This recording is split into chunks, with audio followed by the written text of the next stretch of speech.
É sempre um prazer enorme aceitar os convites da professora Fabiana, né? A gente tem trabalhado aí junto, tendo algumas colaborações já há algum tempo. E realmente eu já fui à USP, né? A gente deu um curso aí sobre caracterização de alvenarias e foi muito bom. Ela também tem feito algumas participações, né, nas nossas bancas, nas nossas pesquisas, e eu acho que é esse, de fato, o espírito que a gente deve semear, né, nas universidades, um espírito de cooperação. E só fazendo um adiantamento, né? Essa aula aqui, pessoal, é a mesma aula que eu dou na minha disciplina de patologia e recuperação das estruturas. Eu já vi que tem algumas pessoas aqui que são professores, que são engenheiros, né?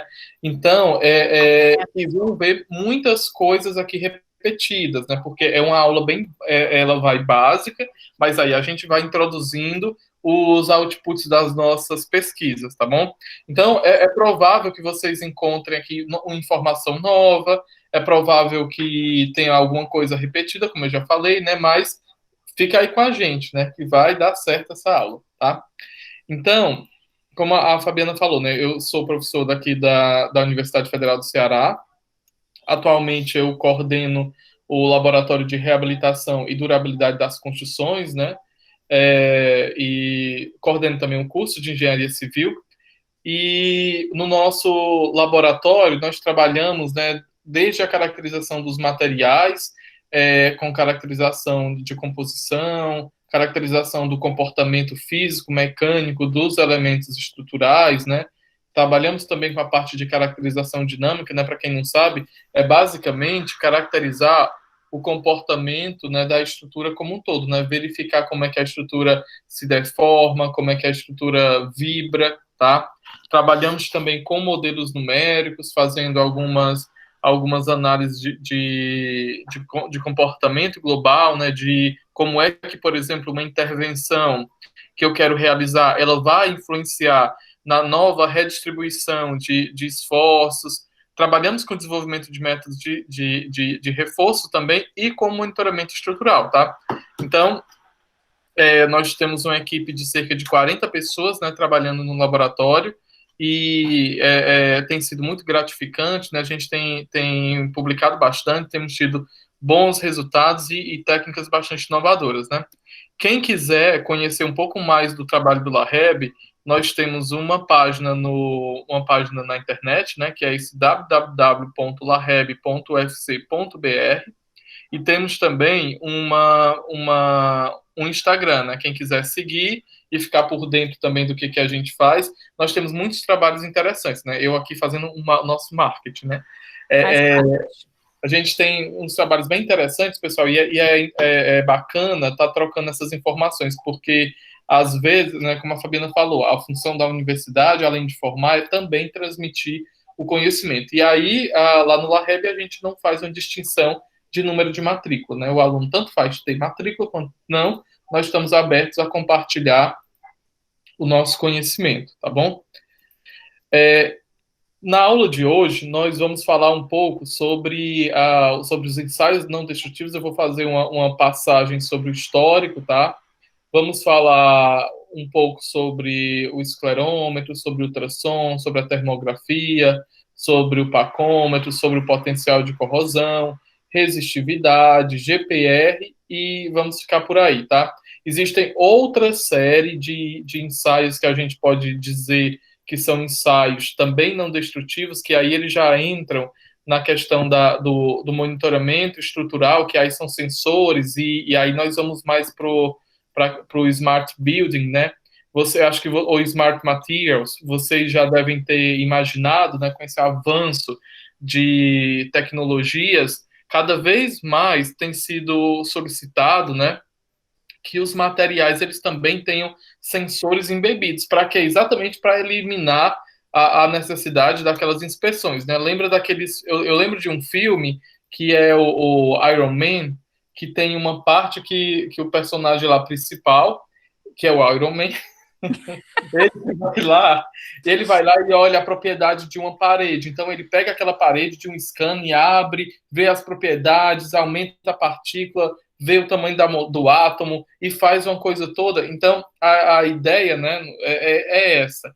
Então, é integrar essas construções com BIM, ter essas informações lá, mas isso aí é uma outra aula que seria mais para frente, tá? Mas, e aí nós vamos começar com um apanhado mais focado ainda nos ensaios que dependem de uma mão de obra especializada e que dependem de uma visita a campo, tá bom? Então, primeiro ponto é por que nós fazemos esses ensaios, né? Por que caracterizar as estruturas, né? Quando eu falo estruturas, pessoal, vamos entender as construções, tá? Às vezes eu faço uma distinção para os meus alunos, e quando eu estou falando assim da construção, eu quero falar do todo, mas quando eu me refiro exatamente à estrutura, é como se eu estivesse falando um pouco do esqueleto que sustenta aquela construção, tá? Por quê? Na arquitetura, né, a gente tem um apelo muito grande, né, a questão estética, né, e isso é importante porque reflete bastante no comportamento térmico, no comportamento acústico, no conforto do usuário, tá? Mas essa especificação, né, das minhas falas, elas vão ser no sentido de manter a segurança quer dizer, manter a estrutura em segurança. Ou seja, nós vamos nos ater às propriedades que sustentam aquele edifício, tá? Então, essas outras propriedades de conforto eu vou deixar um pouco de lado e nós vamos nos ater um pouco mais às propriedades de durabilidade, né? E tentar ver como é que nós poderíamos usar essas técnicas para recolher informações sobre a durabilidade dos materiais, tá bom? Então, ao longo do tempo, as estruturas elas passam por muitas modificações e, infelizmente, não é uma prática que existam esses registros tão facilmente, né, tão acessíveis. Aqui na foto a gente tem uma estrutura de alvenaria, né, que você vê que tem uma estrutura metálica que está sendo colocada.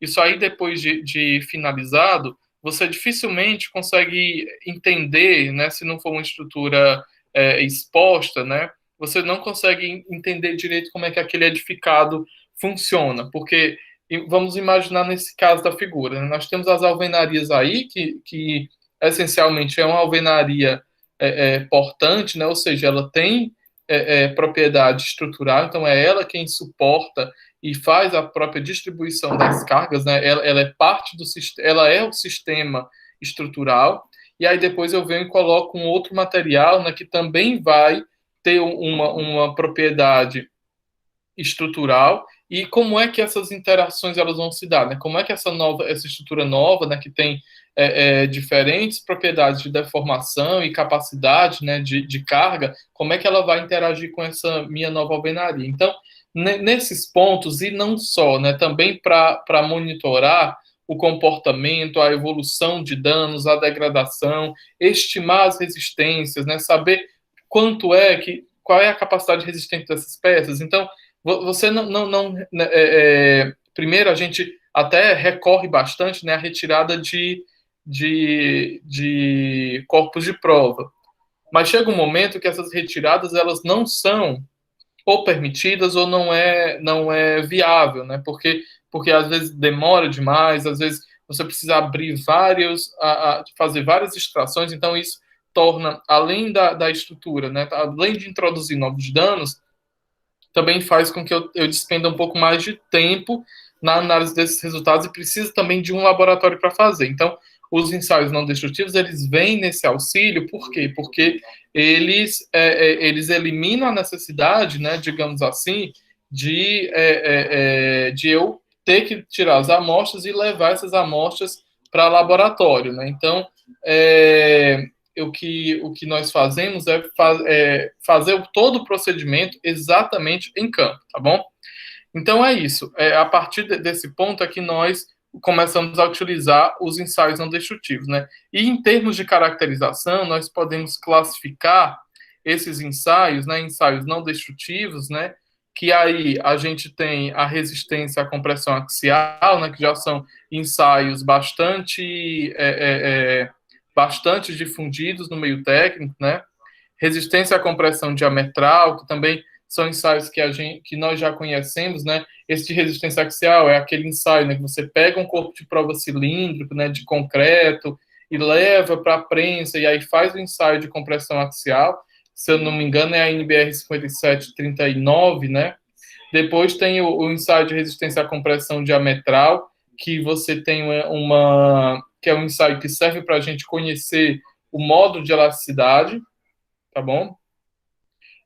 Tem o próprio ensaio de modo de elasticidade, né? Quer dizer, desculpa, o de resistência à compressão diametral é o ensaio para conhecer a resistência à tração, tá bom? É um ensaio indireto que me dá a minha resistência à tração. Tem o modo de elasticidade, né? Que é o outro ensaio também bastante conhecido. Nós temos os ensaios de carga, né? Que quando, por exemplo, eu quero conhecer qual é a resistência, né? De uma laje executada, por exemplo, o que é que eu faço? Eu pego essa laje, vou instrumento e vou colocando carregamentos, né? No geral, você coloca um recipiente, né, que acumule água e você vai enchendo. Como você conhece o volume do recipiente, você vai enchendo e vai medindo qual é a deformação vai medindo a deformação daquela laje, tá bom? Depois nós temos os ensaios semidestrutivos, tá? Nesses ensaios semidestrutivos, nós temos os ensaios de carbonatação, que é um ensaio também de verificação de durabilidade, né? Verifica o quanto que aquele concreto ele está carbonatado, né? Quanto é a carbonatação, gente, para quem não lembra, é aquela variação de pH, né? Ou seja, o concreto ele é um material básico, quanto mais próximo do neutro, né, do 7, esse pH vai, então maior a possibilidade de desenvolvimento de corrosão, tá bom? E aí, nesse ensaio, a gente tem duas zonas, né? Você faz uma aspersão, né, de fenolftaleína na peça, e aí você verifica qual é a região que está carbonatada, né? A região que está com pH menor que 11, por exemplo, ela fica incolor, que é o que vocês estão vendo aí, tá bom? Depois nós temos o modo de elasticidade, né, que dá também para se fazer, né, pode ser listado como ensaio semidestrutivo, e o ensaio de carga também, que aí nesse caso eu não vou à ruptura do material, tá bom? O penetrômetro, como eu queria mostrar para vocês, ele é um ensaio que a gente faz em madeiras, tá? E você mede a pressão de penetração de uma agulha naquela madeira. Então, se a madeira ela está boa, né, ela tem uma boa qualidade, então essa variação de pressão ela vai estar sempre no mesmo nível, né, mais ou menos no mesmo nível. À medida que essa madeira ela tem vazios ou começa a se deteriorar, então essa tensão ela vai diminuindo, e aí você consegue analisar se você precisa ou não substituir aquela madeira, tá bom? E depois a gente tem os ensaios não destrutivos, que aí tem uma gama de ensaios, né? Os mais conhecidos são o ultrassom, a termografia, né? O potencial de corrosão, o martelo de Smith, caracterização dinâmica, tá bom? E nós vamos focar, né? Eu tenho trabalhado muito mais com os ensaios não destrutivos e os semidestrutivos, porque eles nos dão realmente uma importante informação sobre a durabilidade da minha estrutura, tá? E nós vamos focar essa apresentação nos ensaios não destrutivos. Só fechar aqui uma porta, volto já. Poxa, Ezequiel, cadê tu?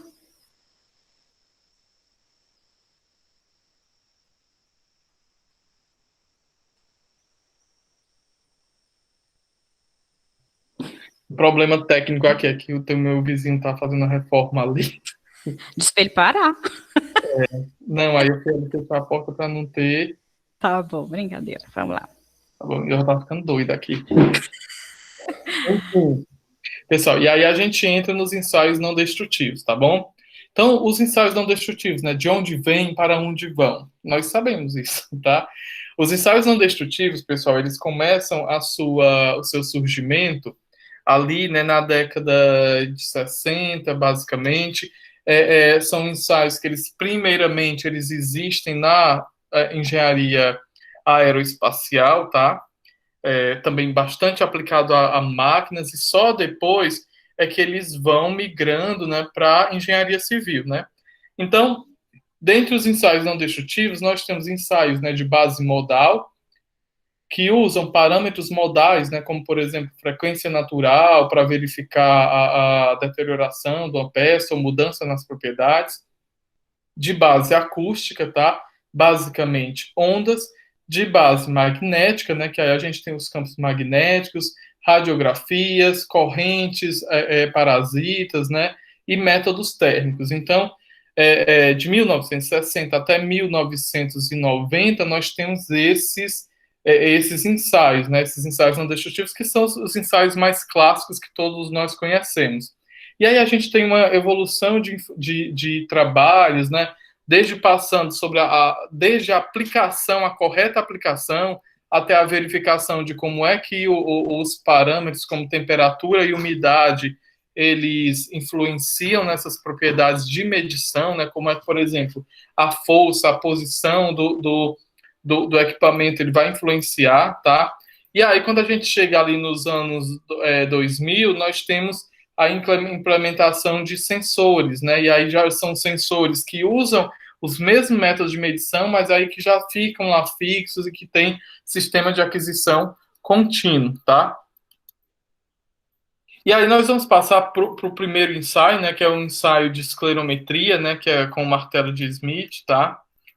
Depois nós vamos falar um pouco sobre ultrassom, sobre a termografia, sobre a pacometria, sobre o ensaio de potencial de corrosão, sobre resistividade, tá? É bem interessante que alguns desses ensaios eu acho que vocês vão se surpreender com a aplicação, porque nós estamos bastante acostumados a usá-los sempre para um determinado fim. E aí vocês vão ver que existem outras coisas que a gente pode apontar, né, também com essas análises. E o Ground Penetration Radar, Penetrate Radar, né, que é o GPR, que é uma técnica também bastante recente e que tem sido bastante promissora. Inclusive, no nosso curso de alvenaria, lembra, Fabiana, que a gente fez uma e nós tivemos uma aula prática com o GPR, teve uma construção 3D, né, dessas paredes aí desse auditório, dessa área livre da arquitetura.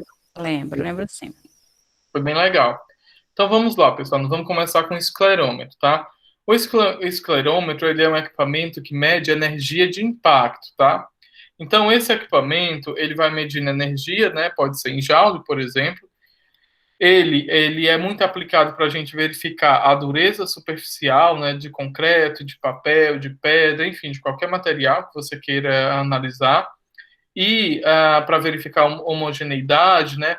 E é um equipamento relativamente simples, barato e de fácil manuseio. Por quê? Ele parece, né, como se fosse uma caneta, né, como vocês estão vendo aí na fotografia. E essa caneta você posiciona ela sempre perpendicular ao substrato que você vai fazer a medição. E aí o ponto 1, você pega esse martelo e pressiona ele até a base, né? Aqui do lado direito vocês estão vendo o momento 2, é que o martelo ele está totalmente em contato com a base, e aí esse martelo, nesse momento, entre o 2 e o 3, é um instante muito rápido, ele libera a energia, e esse êmbolo, né, ele marca uma quantidade de energia que foi a energia de impacto, tá? Esse ensaio, ele é normalizado pela NBR 84, desculpa, de 2012, não é 2021. E aí, para cada posição do esclerômetro, imagina, você precisa fazer a medição de uma viga. Então, a viga você consegue fazer uma medição aí como se fosse na posição A, né, na lateral. Enquanto que um pilar você consegue fazer isso também numa posição ali C, né, também na posição A, na verdade. Agora, numa laje, se eu quero analisar o fundo da laje, aí eu vou para a posição C, né, que tem ali nesse nosso diagrama modelo de curvas. Mas o importante é você notar que para cada configuração, sempre ele vai fazer 90 graus, né, com o substrato que eu estou analisando. É importante a gente ter uma superfície lisa para fazer. A gente faz, a norma diz que são feitas 16 medições, né, para um ponto, então você faz 16 disparos para poder depois fazer um tratamento estatístico, eliminar os 10% maiores, os 10% menores, e aí você estabelecer as suas correlações. Mas só para vocês terem uma noção, que para cada uma das posições, né, se eu estou fazendo uma medição, né, por exemplo, no fundo da laje, eu preciso usar a reta C, né, para fazer essa minha estimativa, é uma reta um pouco mais baixa. Né, então, a posição do esclerômetro, né, da medição, ela também influencia os valores, tá?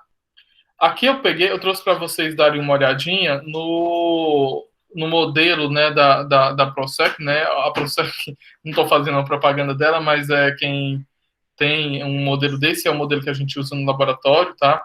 É bastante simples, o êmbolo é essa parte 4 preta que vocês estão vendo, então você só pressiona ele até o contato direto, né, com a superfície, e aí ele já dá o disparo.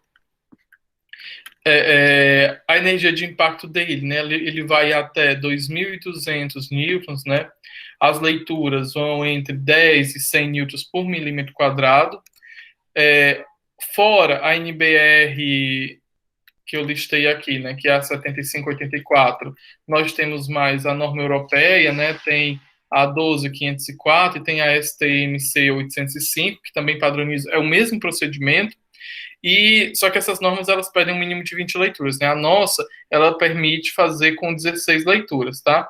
Aqui ele diz que a aplicação é para o ensaio de uniformidade, estimativa de resistência também, né? Essa estimativa de resistência ela tem que ser feita com muita cautela. Por quê? Porque é sempre importante nós possuirmos curvas de calibração dos concretos da nossa região. Por quê, Ezequiel? Porque a brita influencia nessas medições, o teor de argamassa influencia, a carbonatação influencia, a umidade da minha amostra também vai influenciar. Então, é importante que cada região, né, cada prestador de serviço, você primeiro construa uma curva de correlação entre resistência à compressão e índice esclerométrico para que você tenha chegue mais próximo da realidade, tá bom? Eu vou mostrar aqui um vídeo para vocês de como é que esse ensaio ele é realizado, né? Você chega ali, escolhe o local, passa uma lixa, né? Uma pedrinha pode ser lixar, por quê? Porque é importante que a superfície ela esteja limpa, né? E esteja lisa, tá?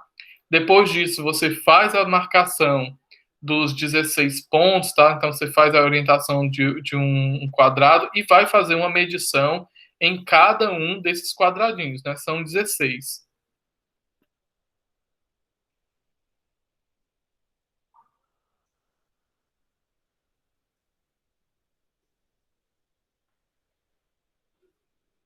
Tá vendo? Olha, colocou ele paralelo e vai fazendo a medição de um por um, tá? Então, o valor que vai mostrando, né, no mostrador digital, então você vai informando e vai anotando. Olha, tá aí os resultados de 32, 42, 34. Esses resultados, pessoal, isso aqui é uma análise de um elemento que nós mesmos fizemos, né, no laboratório. Vocês têm aqui as 16 medições.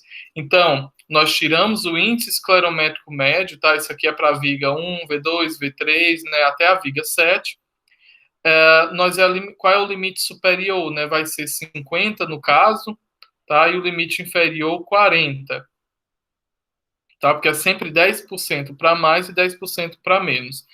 Depois de retirado esses valores que estão fora desses limites, olha, no caso, nós temos o 36, o 54 e o 54, novamente, você tira uma nova média, e essa média você vai lá naquela tabelazinha que eu mostrei lá no início e vê qual é o índice. Não, esse aqui é o índice efetivo, né? Vê o ângulo, formou 90 graus, e você vai naquela tabela com esse índice efetivo, índice esclerométrico efetivo, e verifica qual seria a resistência à compressão estimado, tá? Então, é basicamente isso que esse ensaio ele verifica.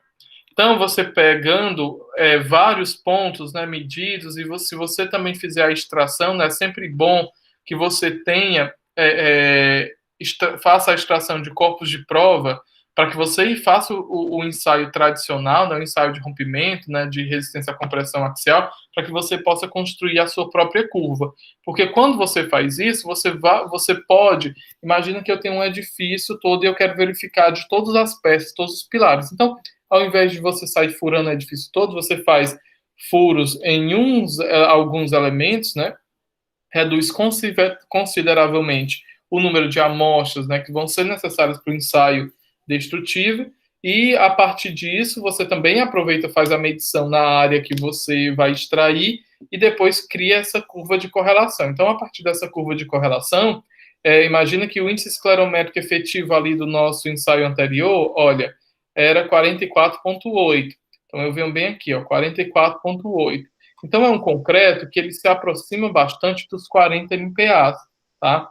Então, é dessa forma que a gente utiliza o índice esclerométrico. Ezequiel? Sim. Tem uma observação aqui do Matheus Leone, Tá. que temos apenas que tomar cuidado com a calibração do equipamento e sempre fazer na bigorna as verificações antes da medição, que a norma solicita.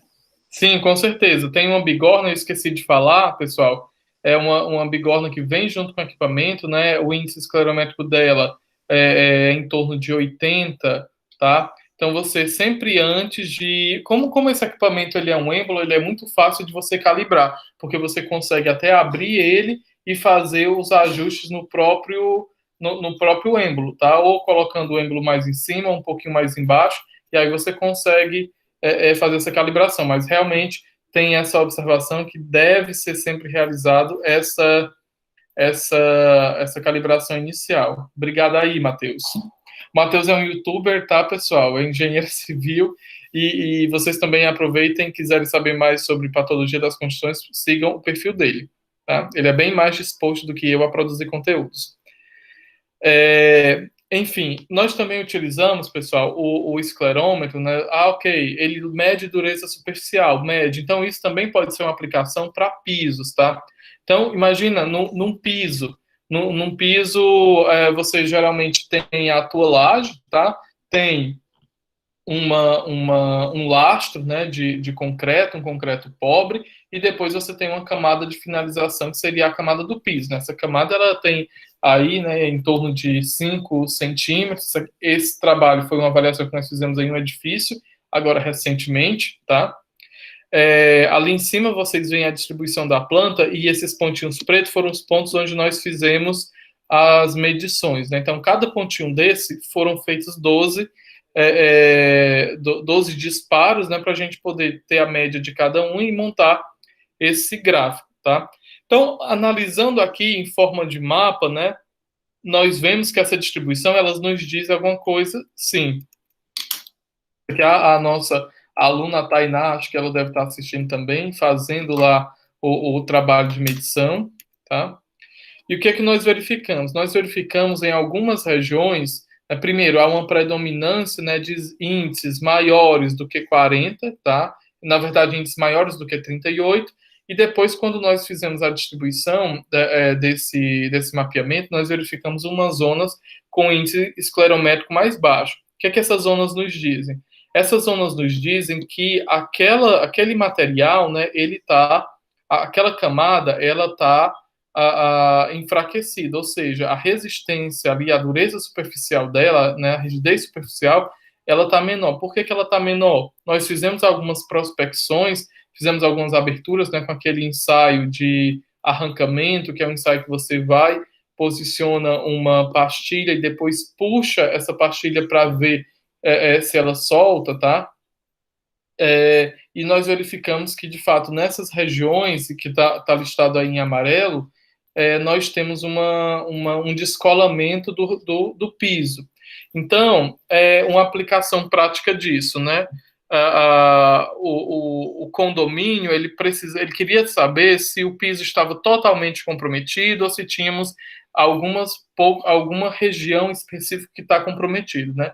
Então, diante desse fato, nós conseguimos olhar para essa figura e dizer, olha, naquela região ali superior, onde tem uma linha mais amarelada, é a região onde nós temos maior comprometimento, tá? E depois nós temos outras duas regiões ali também que apresentam algum descolamento, mas em menor nível. Tá? Então, além da estimativa da resistência, né, esse índice esclerométrico ele também pode ser utilizado para você fazer uma varredura de rigidez superficial e também analisar a aderência de pisos, tá? Então, foi isso que nós fizemos nesse trabalho aqui, o que é bastante interessante, né? Porque você sai de dados muito numéricos, tá? Esses dados aqui que eu mostrei na tabela anterior, eles são muito interessantes quando o meu objetivo é analisar um único elemento, né? E fazer alguma estimativa. Agora, quando eu quero analisar uma área, então eu preciso comparar a esses valores de esclerometria entre si para eu poder verificar o que está acontecendo, né? Ou seja, você precisa comparar o padrão de distribuição, tá? Passando aqui um pouco da esclerometria, pessoal, nós vamos para o ultrassom, tá? O ultrassom é um ensaio que eu tenho dedicado bastante tempo, né, a estudar. As nossas pesquisas do laboratório, elas estão também muito focadas em aplicações de ultrassom.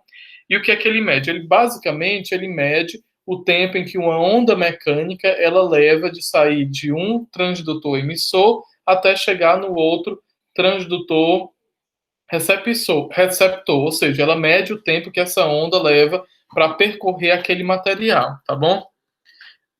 Para cada faixa, né, de aplicação, a gente tem um transdutor específico, ou seja, se eu quero, né, nós relembrando daquela fórmula V, né, velocidade da onda igual a lambda F, então a gente sabe que o comprimento da onda, ele é inversamente proporcional à frequência. Então, quanto maior a frequência, menor o comprimento de onda, né, menor o comprimento de onda, eu vou ter varreduras ali mais superficiais, né, mais rasas, mas vou ter uma qualidade de informação maior, e o inverso, eu tenho ondas ondas de maior amplitude, né?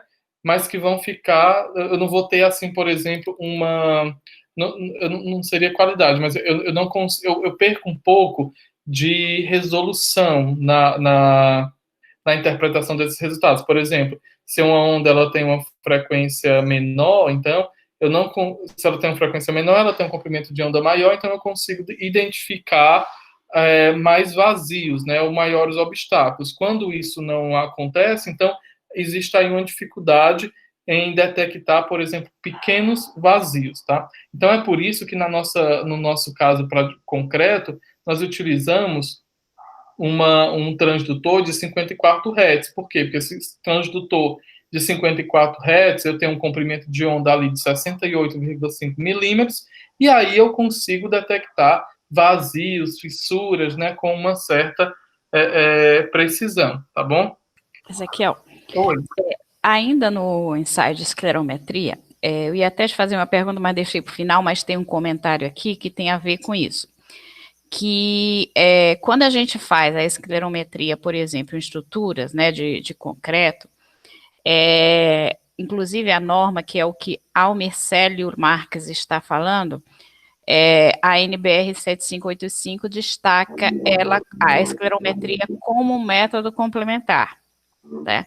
Ou seja, sempre fala em tirar um testemunho, alguma coisa e tudo mais, né?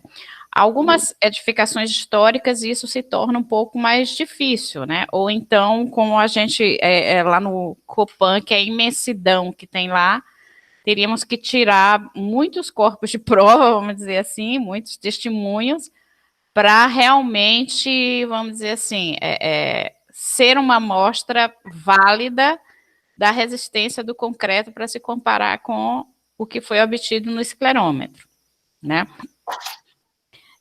Quando que eu posso utilizar apenas a esclerometria como um método válido sem essa parte complementar?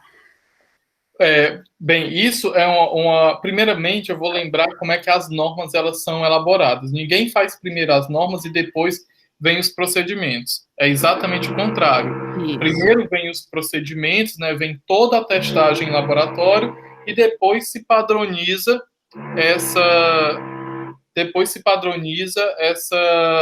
esses procedimentos, né? Nesse caso, no patrimônio histórico, né, como a gente tem trabalhado bastante, Fabiana é também dessa área, nós não podemos fazer essas extrações. Então, o que é que nós fazemos? Sempre que nos é dada uma oportunidade, nós caracterizamos os materiais daquela região, né? Imagina, às vezes a gente até chega a reconstituir traço e faz os ensaios nesse traço para a gente poder ter a nossa curva de calibração e, a partir dessa curva, né, fazer essa testagem. No caso dos laboratórios de concreto, que é o caso do Almicélio, né, que é lá de Sobral, então, nesse caso, os materiais que são usados na cidade, geralmente eles vêm das mesmas jazidas, né, eles vêm da mesma região. Então, esses materiais, na medida que eles vão chegando no laboratório, eles podem ser testados e o laboratório ele pode construir as suas curvas, né? Fazendo sempre as observações, qual é o tipo de brita, qual é o consumo de cimento, qual era a umidade da amostra, porque a partir disso vai chegar um momento que você vai ter o quê? 200, 300 pontos e você consegue construir uma curva de relação, né, resistência à compressão com esclerometria é bastante confiável, tá? Então, por quê? Porque agora isso tem que ser feito, né, para cada região. Sim. Você não pode, eu realmente não aconselho você pegar uma curva lá de São Paulo, por exemplo, os agregados são diferentes. Então, no nosso laboratório, nós temos testados concretos, né, desde concretos da década, se eu não me engano, da década de 80, que são concretos de 20 MPa, e nós temos concretos até de 50 MPa, né?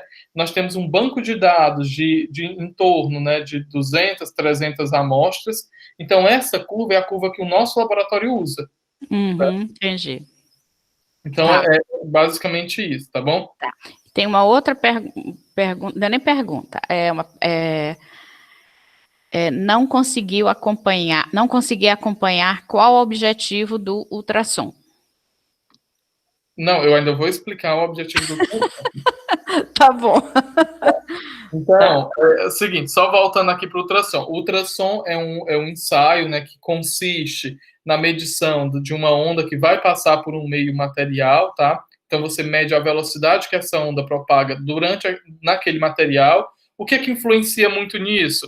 A densidade do material, tá? Então, se a gente for lá para aquelas equações de ondulatórios, nós vamos encontrar a densidade como sendo o parâmetro preponderante de alteração, né? Obviamente que existem outros, como a temperatura ela influencia em 5%, o teor de umidade ele também chega a influenciar ali em torno de 5% nas minhas velocidades, mas em via de regra, né, regra geral, é a densidade quem é o grande mandatário, né, do comportamento da onda.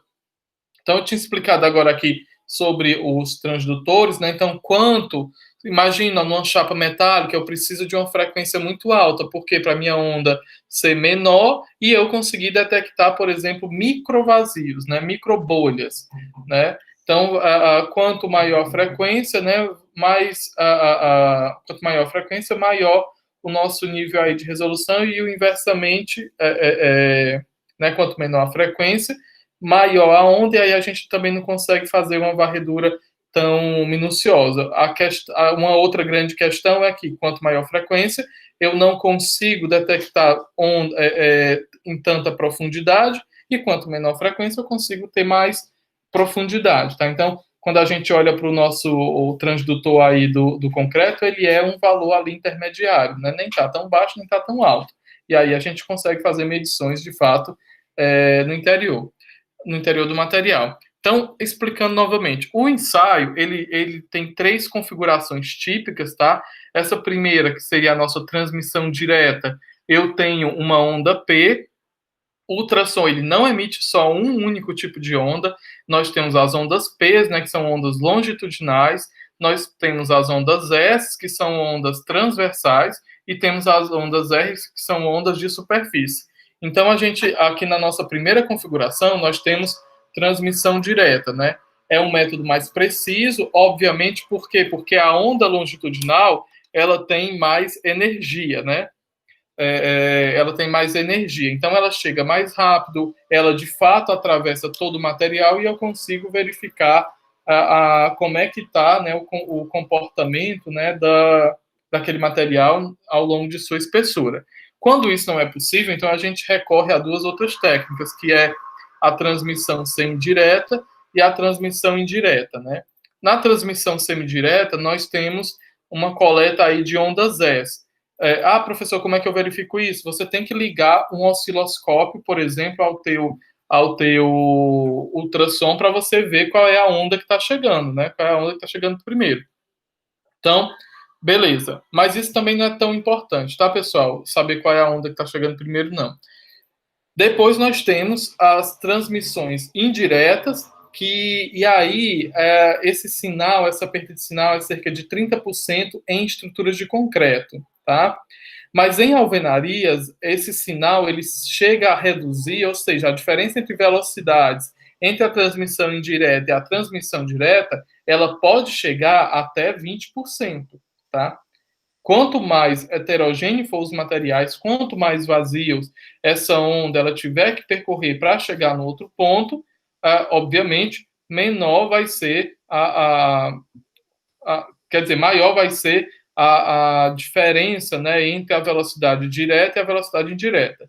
Só para consolidar, em corpos de prova de concreto, né, em peças de concreto, como pilar, viga, a gente sempre usa o método direto porque ele tem uma onda que eu sempre sei que é a onda P que eu estou coletando e é uma onda que tem maior velocidade. Agora, para as lajes e para as alvenarias, a nossa base de análise é a transmissão indireta, né? Então, isso também requer todo um outro entendimento diferente do entendimento se eu for fazer da transmissão direta, tá? Então, nós até vamos ver alguns casos desse tipo.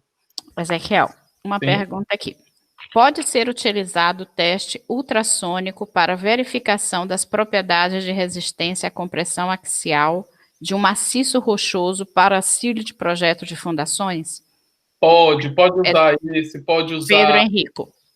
Pode usar resistividade, pode usar o georradar, tá? Porque o ultrassom ele é muito interessante, porque nós conseguimos, de fato, ter uma ideia do que está acontecendo no interior do material, né? Então, seja ele madeira, seja ele pedra, seja ele concreto, seja ele construção em terra, viu, Fabiana? Nós fizemos alguns ensaios em corpos de prova de taipa, né? Uma taipa de pilão, e nós conseguimos ter ali alguns resultados. Não são ainda resultados tão interessantes, mas é possível fazer sim, tá? Ok. Para que vocês tenham uma perspectiva, aqui nós temos um gráfico de vários materiais, né? E para vocês verem como é que a densidade influencia. Então, quanto maior a densidade, maior a velocidade ultrassônica. E aí, eu conhecendo a densidade dos materiais, eu sei basicamente sobre qual é o material que eu estou trabalhando, né? Então, você imagina, argamassas de cal, nós temos sempre velocidades ultrassônicas menores do que 1000, né? Então, você tem argamassas de cal, que tem velocidades ultrassônicas entre 600 e 900, tá? Blocos de adobe sobem um pouquinho mais. Os tijolos maciços, né? Nós temos ali velocidades que vão desde 2000 a 2.600 até 3.500, mas o interessante aqui é você olhar para os pontos médios, porque imagina que eu estou analisando uma alvenaria. Uma alvenaria, eu tenho tijolo, né? Eu vou aqui para esse tijolo prismático. Eu tenho tijolo prismático e tenho argamassa. Então, as velocidades da alvenaria, quando eu começar a analisar, eles vão estar nesse intervalo aqui, elas nunca vão estar maiores. Por quê? Imagina que eu encontrei um valor de uma velocidade de 3.000 e tanto. Então, 3.300 já é próximo de concretos. Então, é esse material que a gente... que você consegue até identificar. Professor, mas o concreto ele também pode ter velocidades baixas. Pode, mas os concretos que têm velocidade de 2.500 metros por segundo, né, ou um pouco menos do que isso, 2.000, são concretos extremamente porosos, né, portanto, são concretos que nós já caracterizamos e eles vão ter resistência ali em torno de 20 MPa. No geral, né, pela experiência do nosso laboratório, esses são concretos que, quando a gente encontra, estão em estruturas da década de 80, da década de 90, tá? Enfim, é basicamente esse o parâmetro. E, logicamente, como são concretos que usavam uma quantidade de água muito elevada, então eles têm uma porosidade muito grande. E logo a densidade deles é menor. Então, a densidade desses concretos, eles praticamente vão se aproximando aqui dos valores que a gente até encontra dos tijolos maciços, tá bom? Então, é sempre importante, logicamente, pessoal, uma atenção aqui, isso aqui eu não tenho grandes faixas, né? Isso aqui foi um gráfico, basicamente, para a gente ilustrar como é que a densidade influenciava no velocidade de pulso ultrassônico. Mas é possível que você tenha concretos com velocidade mais baixa e também concretos com velocidade mais alta. Mas, no geral, né, um ponto médio é esse comportamento aqui, tá? Temos perguntas, Fabiana? Peraí, quais têm sido as observações de vocês aí quanto aos comparativos dos resultados de ultrassom com o cálculo de módulo, com relação à dispersão de resultados? Do módulo de elasticidade, em torno de 30%. Quando eu faço, isso aqui é outra coisa que eu poderia falar um pouco mais à frente, né? Pronto, vou falar nesse slide aqui. Tá. O modo de elasticidade, pessoal, existem 2 modos de elasticidade. Modo de elasticidade, na verdade, existe até mais de 2, né? Mas em termos de ensaio, nós temos o modo de elasticidade dinâmico e o estático. A diferença é que, pelo ensaio ultrassônico, você consegue fazer o modo de elasticidade dinâmico, né? Porque ele usa uma onda, tá? Para essa onda, né? Como tem variação no tempo, então é um ensaio dinâmico. O ensaio estático é aquele que você vai para o laboratório, pega o corpo de prova, instrumenta com uns sensores de deformação e vai aplicando uma carga, né? Retira, alivia a carga e vai vendo qual é a deformação desse corpo de prova. Nós temos resultados, né, que indicam que a resistência, quer dizer, que o modo de elasticidade dinâmico, ele tem valores 30% maiores do que os valores do modo de elasticidade estático, tá? Então é bem por aí. E o modo de elasticidade estático, eu estou falando de ensaios axiais, porque também existem variações do modo de elasticidade. Por exemplo, no caso do concreto, só tem o modo de elasticidade axial, né? Mas no caso das alvenarias, nós temos o modo de elasticidade transversal e o modo de elasticidade axial, o transversal e o longitudinal.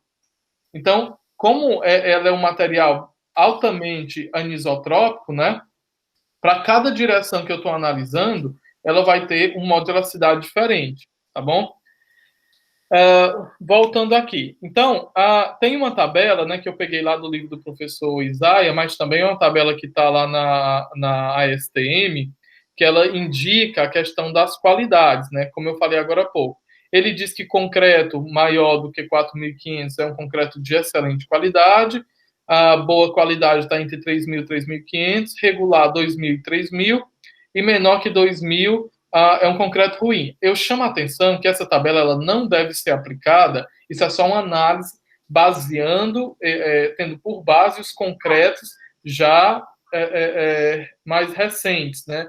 Porque se eu pego um concreto de um prédio da década de 70, provavelmente eu vou encontrar valores ali de 2.000 metros por segundo. Mas esses valores não querem dizer que o concreto seja ruim. O concreto, ele teve, né, ele foi desenhado, né, teve o projeto para aquela classe de resistência. Então, é esse a velocidade que ele vai ter. Como também, se eu for analisar, por exemplo, lastros de concreto ou concreto para tubulação, que aí são concretos que têm resistência mais baixa, então ele cumpre aquela finalidade, tá bom?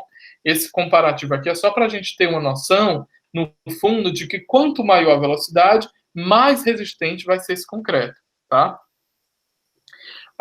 Aí, voltando aqui um pouquinho. Isso eu consigo estimar, né, do mesmo jeito que eu falei lá do ultrassom, do esclerômetro, eu também posso fazer uma curva de correlação entre velocidade de pulso ultrassônico e resistência à compressão, e aí, quando eu faço isso, eu crio uma curva. Então, essa curva eu posso depois usar para estimar outras propriedades. O que é interessante, pessoal, lembrar aqui no procedimento de ensaio? que quando eu vou fazer a medida ultrassônica pelo método direto, os transdutores, eles precisam estar alinhados, né? Então, eles precisam estar aqui alinhados, né? Por quê? Porque se eu colocar um transdutor 10 centímetros acima do outro, essa minha onda, eu já não vou pegar aquela onda P, eu vou pegar uma onda transversal, tá bom? Ezequiel, Sim. qual é a influência da umidade no ensaio de ultrassom? Olha, mas para qual material? Por concreto, a umidade ela chega a influenciar em 5% dos valores da velocidade, tá? Em argamassas também. Por quê? Porque em concreto e argamassa, é argamassa de cimento.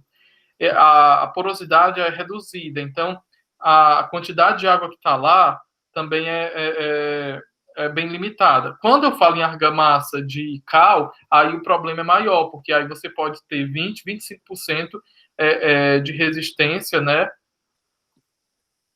é, é, de influência, né, na resistência. As Certo. velocidades elas sobem um pouquinho, viu, pessoal? Elas vão subir com a umidade. Com a umidade ela sobe porque a água preenche os poros, é isso?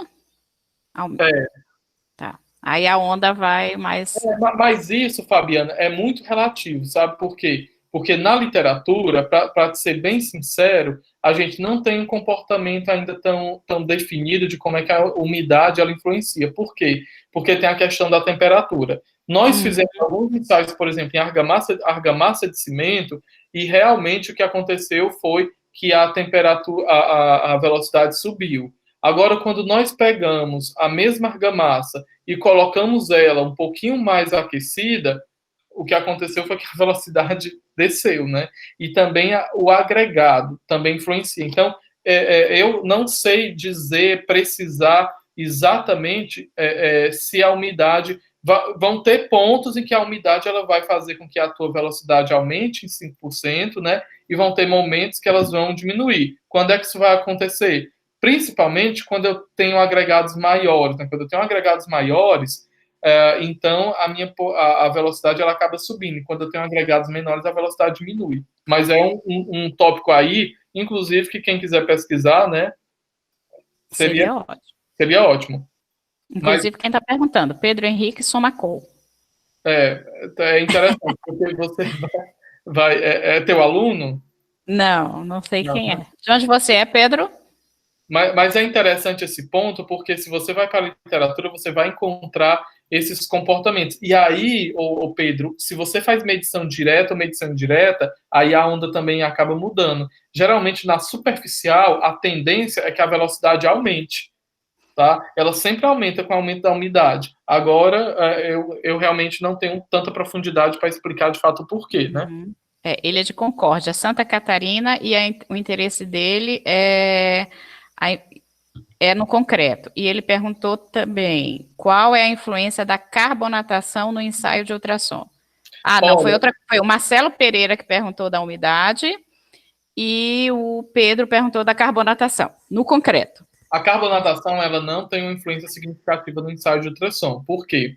Porque esses poros que estão preenchidos, ele não está compactado. Então, à medida que você tem a formação de carbonato de cálcio vai preenchendo, né, ele influencia, por exemplo, na dureza superficial, porque aí ele torna, né, dependendo da espessura, ele torna o índice esclerométrico maior. E aí você precisa até ter uma curva de correlação para carbonatação. Aí eu vou complementar a pergunta lá do Almiceli no início. Lá para a nossa carbonatação, você também faz uma curva de... Quer dizer, lá para o índice esclerométrico, você também faz uma curva de carbonatação. Por quê? Porque a carbonatação ela pode influenciar em 50% o valor do índice esclerométrico. Então, nós já fizemos vários ensaios em laboratório, inclusive nós estamos preparando um boletim técnico com níveis diferentes de carbonatação para valor de índice esclerométrico, que é para depois você poder fazer a redução. Mas só para você ter uma ideia, Fabiana, quando você tem carbonatação em torno de 30%, em concretos de 25 MPa, né, que tem uma porosidade aí razoável, esse índice esclerométrico ele pode estar mascarado pela carbonatação em torno de 50%, para mais. Né? Então, você mede 40% do índice esclerométrico efetivo e, na verdade, o teu concreto tem resistência maior. No caso do ultrassom, não tem essa influência. Por quê? Porque o ultrassom, você tem uma onda que tem 5,8 nanômetros, né, de comprimento. Então, ela vai passando e a carbonatação, embora que você tenha carbonato de cálcio ali, ela não é suficiente, né, ela não torna aquele meio totalmente próximo da densidade do restante do material. Então, o que a onda faz, ela vai procurar um caminho mais fácil de chegar. Então, ou ela vai driblar esse vazio, né? A não ser que ela seja realmente forçada a passar por ali, mas não tem uma influência grande, não. Nós já fizemos vários ensaios e não conseguimos detectar essa influência, tá bom? Outra coisa que eu vou dizer para vocês é que algo que pode influenciar no ultrassom, pessoal, é algo que possa alterar a velocidade dele acima de 150 metros por segundo, porque entre 0 e 150, a própria colocação do transdutor, ele já tem todas as influências ali embutidas, tá? Então, variações que a gente considere que realmente elas são maiores, elas vão significar alguma coisa, elas têm que ser variação maior do que 150 metros por segundo, tá? Inferior a isso, é uma confusão porque você tem temperatura, umidade, porque o próprio concreto que você acha que está seco, ele tem uma umidade interna, né? Então, essas variações, elas não conseguem, a gente não consegue fazer uma distinção, não. Tá? Tá. Aí o Marcelo Pereira continua. De forma resumida, sempre o resultado do ensaio de ultrassom tem que estar seguido da medição de umidade do concreto? Sim, porque para você poder comparar, né? Você poder comparar. Agora eu te digo o seguinte, eu sou um pouco cético quanto a essa umidade, por quê? Porque você mede de fato a umidade superficial e às vezes o concreto ele está seco ali na superfície, né? E internamente ele está molhado. Então tem uma ponderação aí, tá? A ser feita. Que às vezes essa medição que você faz em campo, ela não é aquela medição a comparativa. Então, quando você vai interpretar esses resultados, se você estiver falando de corpo de prova, aí sim que você consegue levar para a estufa, beleza, a umidade ela é interessante. Agora, quando você vai fazer o ensaio em campo, o que é que você põe? Você coloca a temperatura do dia e, né, faz uns 2 ou 3 umidades, mas você fique sabendo que aquela umidade ali, ela pode não ser a umidade real da tua peça, porque, tá entendendo? Por isso que você tem que comparar. Mas, só complementando, o aumento da umidade no concreto, ele não chega a ter uma influência tão grande, não, tá? Tá, o Marcelo é de Campinas. O Almir Célio está falando assim, a umidade influencia algumas características do concreto. No ensaio de corpo de prova de concreto, a umidade e saturação do concreto influencia a cerca de mais ou menos 15% da resistência. Sim, é verdade, porque a água, né, ela preenche os vazios e acaba influenciando, mas isso aí é quando ele está saturado, né? Tá. Quando você tem essa umidade ali interna é um pouco mais difícil. Mas eu vou avançar, porque senão... senão a gente não termina. Vamos lá. Mas vão fazendo perguntas, gente. Uma hora eu respondo. E aí, a gente tem aqui, pessoal, nós temos duas normas. Tem a 8802, que é a norma que vocês já devem conhecer há algum tempo, e nós temos a nova, a 16805, que é a norma para caracterização de painéis por velocidade de propagação ultrassônica, né? Essa norma, essa 16805, é uma norma que nós participamos, a Fabiana também participou, né? E é uma norma muito mais aplicada à verificação de painéis de alvenaria, de madeira, tá? Para verificar a homogeneidade, detectar vazios, essas coisas. Voltando aqui um pouco para o ensaio do ultrassom, lá na pergunta do Almicélio, eu falei o seguinte, né? Que o ensaio de ultrassom, você consegue também verificar a resistência, né? Ter uma estimativa de resistência a compressão do concreto, né, do corpo de prova cilíndrico, isso do concreto. Só para vocês terem noção, olha, brita 0, brita 1 e brita 2. Para cada uma dessas britas, a gente tem uma curva característica, tá? Então, que ela vai trazendo desde concretos com resistência menor até concretos com resistência um pouco maior. Então, é interessante, né, que no caso dos laboratórios que vão utilizar, vocês tenham essas informações organizadas, porque aí depois ajuda. No caso de você não poder fazer uma extração, você usa a curva que você construiu, tá bom? E aqui, ó, são correlações de 0,91. Às vezes, Fabiana, eu encontro uns colegas que dizem assim, não, mas o bom é a extração, porque a curva sempre vai ser uma estimativa. Eu tenho, assim, uma certa discordância disso, porque é o seguinte, uma coisa é você extrair 6 corpos de prova de uma estrutura toda e achar que aquilo ali representa o todo, né?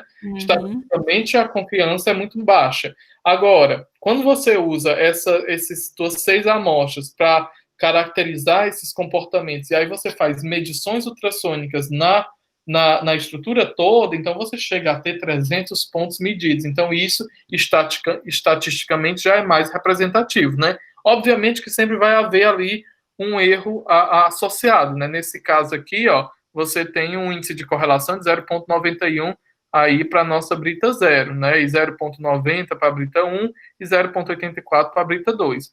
Então, esses índices aqui você sempre consegue melhorar tendo mais dados, né? Então, à medida que você vai colocando mais dados, esses índices eles vão subindo, tá? Alguém, eu não sei se alguém perguntou, mas tem uma outra combinação que também eu gosto bastante de fazer, que é sempre dar impossibilidade de fazer, Fabiana, as extrações. Então, eu tenho um método que eu consigo usar, que é o esclerômetro, e tem um outro método que eu também consigo estimar a resistência. Então, por que não combinar os dois? Quando a gente faz essa combinação, então, nós podemos ter uma curva de resistência, né? Resistência ali em MPa para cada valor de velocidade. Ou seja, aqui nós temos os índices esclerométricos, por exemplo, para concretos, que tem 2.000 metros de velocidade, então é por aqui. Então, você faz o ensaio ultrassônico, deixa eu ver se... Você faz o ensaio ultrassônico, tá? O ultrassom ele caracteriza a seção do material e você olha, beleza, a minha média deu o quê? Deu 200 metros por segundo. Faz o índice esclerométrico e vê que o índice esclerométrico ali deu 30, então você vem aqui, ó, vê que a resistência ela vai estar em torno de 5, tá? Então essas curvas também são curvas que devem ser feitas para cada local, para cada região, mas que são curvas que também nos auxiliam a ter mais segurança na hora de fazer essas estimativas, tá? Então, isso é bem interessante. E obviamente, a norma, só o complemento que eu não disse da resposta lá do Almir, a norma, ela diz que devem ser realizados, né? Mas existem situações que é impossível você realizar um procedimento de extração. E, logicamente, pessoal, à medida que essas correlações, o uso combinado de técnicas apontar e ficar cada vez mais consolidado pelas empresas, né, pelos usuários, essas técnicas, aí sim, quando isso se consolidar, é que vai ser elaborada uma norma para padronizar aquilo dali, né? Primeiro você tem a teoria, depois você tem a experimentação, que é a parte que as universidades fazem, e depois as universidades publicam em artigo, as empresas vão lá, replicam aqueles artigos, documentam, e chega um momento onde você precisa normalizar aquele método. Então, é assim que as coisas vão avançando, né? Aqui tem uns detalhes, tá, da 16805, vocês podem dar uma olhada, ela é bem interessante para caracterizar alvenarias, é muito boa, porque, inclusive, em alvenarias tradicionais, nós conseguimos verificar como é que ocorrem as variações ultrassônicas e detectar vazios, tá?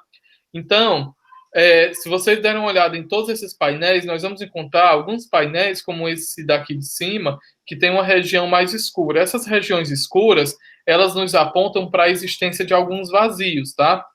Existem comportamentos típicos da propagação ultrassônica em alvenarias, né? Que qual é? Primeiro, quando eu tenho um painel, que eu posso dizer assim, um painel saudável, as velocidades ultrassônicas maiores, elas vão ocorrer na base do painel por conta do efeito de carga, tá? Por conta do carregamento. E eles vão sendo aliviados à medida que eu subo a minha medição, né, no sentido da altura. Então, esse é o comportamento típico. Quando eu tenho aberturas como janelas e portas, isso altera também o comportamento da onda ultrassônica. Mas quando eu tenho um painel desse sadio e a velocidade da onda decresce consideravelmente, como são em alguns pontos que vocês estão vendo aí, pontos mais escuros, essas regiões apontam para a existência de vazios, tá? Depois, em revestimentos, né, nós também conseguimos utilizar ultrassom para avaliar o revestimento, a aderência do revestimento, né? Antigamente você tinha somente aquele ensaio de percussão, que você vai batendo um martelinho no revestimento e vê onde é que tem um som cavo, onde tem um som cavo tá solto, né, o revestimento. Então o ultrassom ele também consegue detectar. Se nós olharmos aqui para o nosso painel da esquerda, nós temos um painel sem danos, né, um painel, digamos assim, saudável, onde o que é que nós observamos? O comportamento que eu acabei de descrever. Velocidades maiores embaixo, velocidades menores em cima. E aí, quando eu ploto velocidade ultrassônica por altura, eu vejo que quanto mais baixo a minha medição, maior vai ser a velocidade, né? Quando eu olho para um painel que ele tem algum dano, notem que isso aqui é basicamente a mesma região, mas em uma parede espelhada, tá? Então, quando acontece, eu deveria ter o mesmo comportamento ultrassônico aqui, tá? Só dando uma atenção aqui, que nessas análises ultrassônicas de revestimento, você tem que olhar para a distribuição, para o padrão de distribuição, e não unicamente para os valores. Porque o que acontece? Quando eu estou olhando aqui para esse painel com danos, eu percebo que a velocidade, ela basicamente, ela não vai variar de acordo com a altura. Então, isso quer me dizer o quê? Como são valores de velocidade que não estão variando com a altura e que são valores baixos, lembra lá no gráfico que eu mostrei, nós tínhamos valores de argamassa de cal em torno de 600 metros por segundo. Como esses valores eles se aproximam desses valores, é um sinal de que a onda ela está passando somente pela argamassa. E por que a onda só está passando pela argamassa?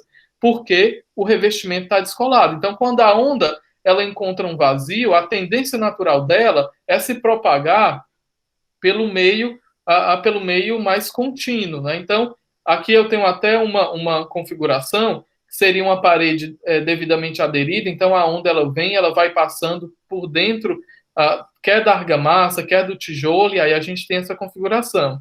Quando esse revestimento ele está destacado, a onda ela só passa pelo revestimento, e aí a gente tem uma configuração mais ou menos constante, né? Então, você percebe que são velocidades menores e que elas não seguem aquela regra de velocidades maiores embaixo e velocidades menores em cima. Então, isso é um indicador de que aquele meu revestimento ele está aderido. Quando eu estou falando em revestimento, eu estou me restringindo a revestimentos argamassados. Eu não estou falando de cerâmica, tá? Porque a cerâmica é outra história e é muito difícil detectar a aderência de cerâmica com o método ultrassônico. Por quê? Porque a cerâmica, como ela é mais compacta e os vazios dela são menores do que o da argamassa, a tendência natural da onda é passar só pelo revestimento cerâmico, tá?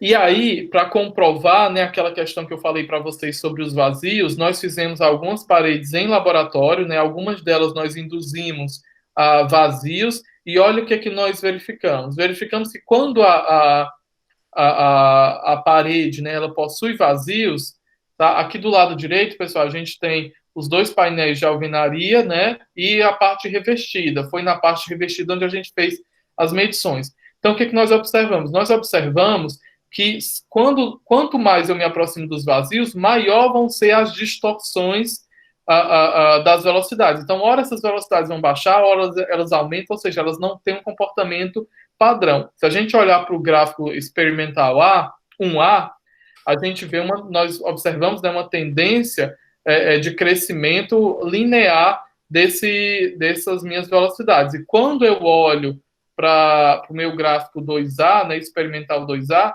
então você vê que há ali entre a distância 0,2 e 0,3 uma quebra, né? A velocidade ela aumenta, depois ela diminui, depois volta a aumentar, seguindo o percurso dela normal, influenciada, portanto, pela presença de vazios, tá? Ezequiel tem uma pergunta. Queria entender, do Henrique Azevedo, Queria entender qual a capacidade desses ensaios, ultrassom mais esclerometria, quando usados para analisar estruturas que sofreram impactos externos. Qual é a diferença da precisão em diferentes materiais, concreto, madeira e aço? Eu não entendi, Henrique, porque assim, para cada. Qual é a pergunta direito? Mas assim, para cada material você vai ter uma. A precisão geralmente é 2 vezes o comprimento de onda, né? Você vai ter que olhar para o material, se é um material que tem microbolhas, por exemplo, então eu tenho que usar um transdutor com frequência alta. Por quê? Porque o transdutor com frequência alta, esse comprimento de onda vai ser muito pequeno, então eu consigo detectar, por exemplo, vazios da ordem dos milímetros, né? Um pouco menos dos micrômetros mesmo, né? Mas agora, quanto mais alto, eu acho que eu não sei se foi isso que ele perguntou, mas para cada material você tem um transdutor específico, né? Porque o que vai te dar precisão é o comprimento de onda, né? Se você quer observar microfissuras, você tem que usar um transdutor de alta frequência, tá? Porque aí teu comprimento de onda vai ser baixo. É isso, Henrique? E assim, de acordo com o material, por exemplo, uma rocha. Uma rocha ela é muito homogênea, então eu não preciso usar um transdutor de alta frequência. Por quê? Porque as fissuras nas rochas, quando elas ocorrem, elas têm uma dimensão considerável, né? E obviamente que na rocha é interessante observar essas fissuras maiores. Agora, imagina uma chapa metálica. Imagina eu estou fazendo uma fundição de metal. Aí eu quero observar microbolhas. A microbolhas aí vai demandar uma frequência de aquisição maior. Então eu troco só o transdutor por um mais alto, tá? Mas continuando aqui no ultrassom. Outra coisa também que se pode estimar é o carregamento, né? Porque lembra daquele comportamento padrão? Então, para esse comportamento padrão, se nós formos analisar, por exemplo, qual é a influência do peso próprio daquela alvenaria, né? Nós vamos encontrar uma tendência também de correlação entre carregamentos das alvenarias portantes e distribuição ultrassônica, né? Então, é possível também fazer essa correlação. Se a gente der uma olhadinha, esses dois gráficos, né, o gráfico A e B, são a mesma área, e o B ele é a simulação do carregamento de uma alvenaria, tá bom? Nós também conseguimos usar ultrassom, aí é mais comparativamente para verificar se as alvenarias, por exemplo, ou o material, ele é pertencente ao mesmo grupo. Nesse caso desse trabalho, se nós analisarmos o painel 2, 7 e o 5, e a metade do 5, na verdade, nós percebemos uma tendência de comportamento. E quando eu analiso o painel 3 e a parte direita do painel 5, eu vejo que essa tendência ela é interrompida. Então, eu posso também usar ultrassom, né, fazendo medições indiretas, para dizer que o painel 3 e 5 eles não fazem parte do conjunto, né, dos outros painéis. Onde é que eu aplico isso? Quando eu quero saber se todas as paredes de uma determinada região elas são da mesma época, tá? Elas foram construídas com os mesmos materiais. Aí você consegue identificar essas variações e dizer, olha, a parede 3, o painel 3, ele não é pertencente ao grupo das outras, então ele deve ser um painel mais recente, tá? E aí você compara com o índice de velocidade ultrassônica dos materiais e vê mais ou menos onde é que ele se enquadra. Depois o ultrassom, e aí isso aqui é uma aplicação que já está mais do que batida, né? Ele pode ser utilizado para avaliar injeção e consolidação de elementos estruturais. Então, se você tem um elemento que tem ali um vazio, por exemplo, uma base de uma fundação eólica, por exemplo, e você quer analisar se ela foi totalmente preenchida, as regiões de vazios elas vão ter velocidades menores. Então, à medida que eu vou grauteando, o que vai acontecendo, né, fazendo a injeção, essa velocidade ela vai subir, tá? Então, à medida que essa velocidade sobe, eu tenho um indicativo, sim, de que aquele meu material ele está preenchido. E depois, nós temos a possibilidade de também avaliar a capacidade resistente, né, desses elementos. Então, elementos que têm alta velocidade e uma distribuição mais ou menos padrão, né, dessas velocidades, obviamente que esses ensaios precisam ser feitos em uma parede de teste para que depois eu possa interpretar os resultados nas outras alvenarias. Então, para esse ensaio aqui, por exemplo, eu preciso, de fato, derrubar uma parede para analisar as outras, tá? Então, aqui o que a gente faz?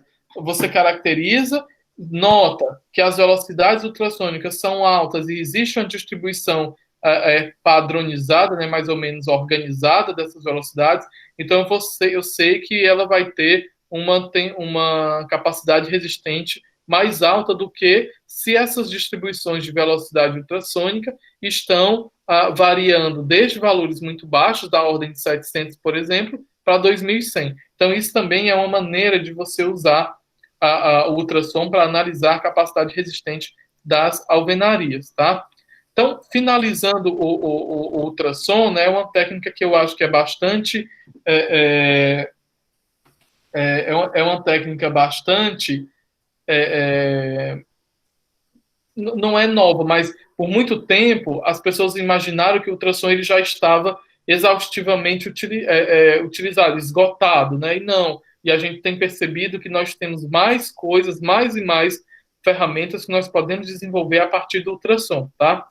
Depois a gente tem a termografia, né? Isso aqui é um trabalho com inspeção.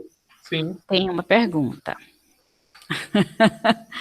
Tem três perguntas. Vixe, Maria, um monte de pergunta.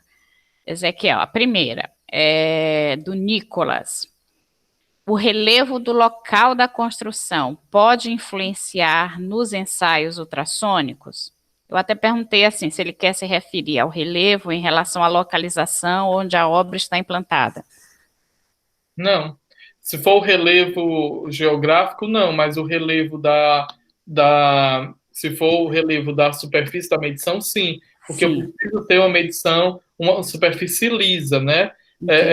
Isso não quer dizer que eu precise exatamente ter uma argamassa ali, não, porque o revestimento ele não vai influenciar drasticamente nessas medidas. Preste atenção no que eu estou dizendo. O que vai acontecer é que se eu retirar o revestimento, eu vou ter velocidades mais altas, mas aí quando eu comparo com revestimento e sem revestimento, em termos de valores, vão ser diferentes, mas padrão de distribuição não vai alterar. Mais valores maiores embaixo, valores menores em cima, tá? Entendi. Ainda o Henrique, que ele perguntou da parte do impacto, não sei se tu te lembra, queria entender qual a capacidade desses ensaios quando utilizados para analisar a estrutura que sofreram impactos externos, como, por exemplo, analisar impactos externos como os ataques às pontes em Fortaleza em 2019. Henrique. O Henrique é meu aluno, eu acho eu. Né? Não, dá para você analisar, por quê? Porque um impacto, por exemplo, um impacto de explosão, ele causa como se fosse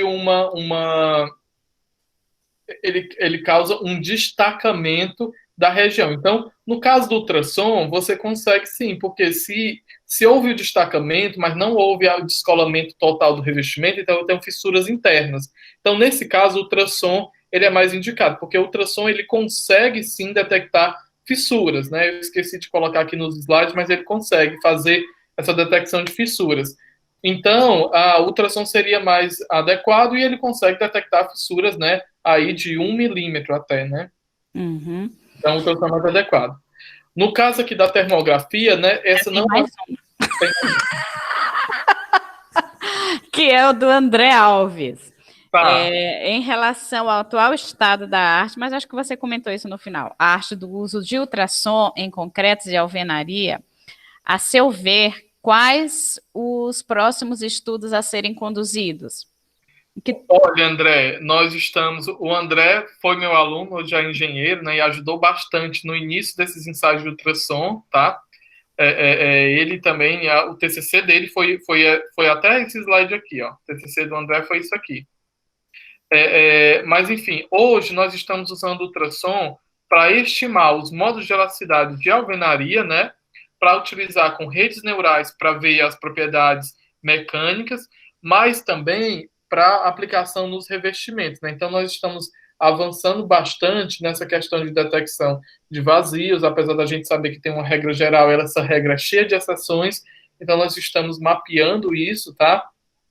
E depois, para essas detecções de, como eu falei, né, detecção de vazios e detecção de aderência, né? Talvez no futuro a gente já utilize o ultrassom com uma certa liberdade em relação aos ensaios, os ensaios estáticos normais. Então, nós estamos caminhando para ter um banco de dados consistente, e isso não é só nosso, é também amparado, né, nas reuniões da RILEM, e da FIB, né, nós temos dados que já estão na literatura, então nós estamos construindo banco de dados para usar esses bancos de dados com a inteligência artificial para poder gerar de modo mais fácil curvas de propriedades, né, mais adequadas a cada um dos materiais e suas variantes regionais, tá bom? Eu vou passar aqui para termografia. Vamos começar a termografia. Vamos, porque ainda tem muitas. Vixe, Maria, vamos lá. Ixi, ó, 4 minutos, vamos lá. Olha, a termografia é uma técnica que eu não tenho usado muito, né? É uma técnica que eu sei que o grupo lá do professor Elton Bauer tem desenvolvido muitas coisas interessantes, inclusive a Larissa, né? O Matheus Leone, que deve estar aqui assistindo, fez a dissertação dele nessa linha. A Larissa, que foi uma aluna minha de graduação e agora é aluna de mestrado, também está trabalhando nessa mesma linha. Mas, enfim, mas a termografia, né? Ela é uma técnica ainda bastante que deve ser bastante explorada, né? Inicialmente ela foi utilizada para detecção de pontos de umidade, então ela se baseia, né, na diferença térmica, né? Obviamente regiões com umidade concentrada, elas tendem a apresentar temperaturas menores, certo? E também para detecção de surgimentos de vazios e detecção de vazios, né? Inspeção de fachadas, enfim, a termografia ela tem sido utilizada. Agora, é importante, gente, dar uma lida nas normas, né? Tem a STM 1933 e a 1862, por quê? Porque elas precisam de um compensador, né, de uma instrumentação, né, que às vezes é uma placazinha de alumínio, para que você possa padronizar a transmitância da região onde você está analisando, tá? E também tem toda uma série de comportamentos, por exemplo, as medidas, onde é que elas devem ser realizadas, no início da manhã, no final da tarde, né? A indicação da literatura é que elas sejam feitas ali no início da manhã, tá?